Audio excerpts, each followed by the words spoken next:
Zaia, non perdere altro tempo, ti stiamo dando una mano, te la vogliamo dare ancora, però oggi ti diamo anche un termine perentorio. Altri 30 giorni per aprire sto benedetto conto, dopodiché mobiliteremo le piazze.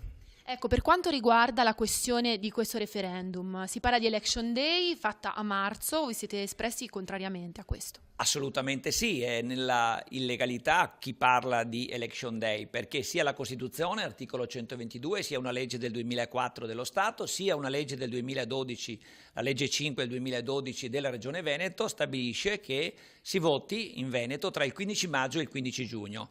Non vedo perché non ci sono ragioni di sorta, se non un interesse politico particolare, comprensibile ma inaccettabile, di anticipare le elezioni a marzo. A marzo si può fare il referendum in forza della legge 16 veneta, il referendum sull'indipendenza, e quindi io voglio che questo referendum sia fatto prima delle elezioni, si può fare, che sia tenuto quindi distinto e distante da quella che è la scadenza delle elezioni regionali, che possono diventare appunto elezioni regionali costituenti, dopo l'esito di un referendum che io do per scontato sia favorevolissimo all'indipendenza. Ecco, storico. Direi di sì, l'espressione più corretta è la giornata storica, il 18 settembre 2014 sarà ricordato, ma io ricorderei anche che la democrazia ha già vinto 2 anni fa, il 15 ottobre 2012, allorché in Gran Bretagna si decise tra Londra ed Edimburgo che dovevano decidere i cittadini sul futuro della Scozia, e questo è già l'atto di democrazia che